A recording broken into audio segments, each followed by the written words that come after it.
j'avertis jusqu'à l'introduction, et j'avertis les téléspectateurs que je suis pas loin de porter plainte contre l'éditeur qui ne fournit pas l'anxiolytique qui va avec. Le ton est donné. On se dit la vérité en face, comme des politiques. Mais on rit.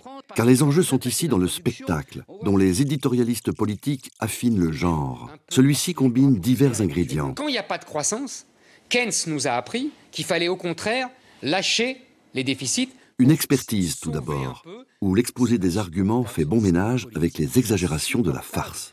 Je n'en peux plus de ce discours dégoulinant d'amour.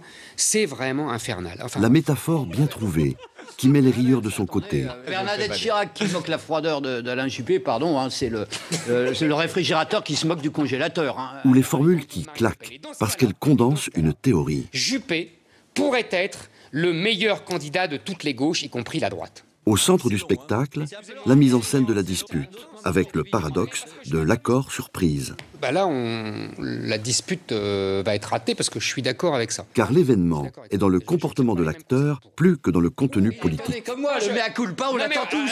Il y a des millions de Français qui attendent le premier mea culpa d'Éric Zemmour. Ajoutez à cela ces petites pincées d'écoute et d'encouragement qui disent qu'on est solidaire. Il avait rentré une observation sur Sarkozy, sans mêler, etc. Parce que je sens que quand il a quelque chose de rentré, ça sort toujours. Le tout forme un duo qui inscrit l'exercice dans la durée d'une série. Référence à l'épisode précédent. Vous savez, Pascal, on a eu la conversation il y a quelque temps sur le bonapartisme. Et annonce du suivant.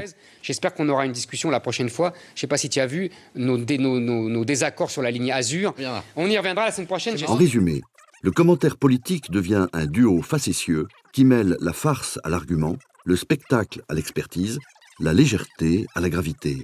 Le tragique de l'histoire s'habille en comédie de boulevard.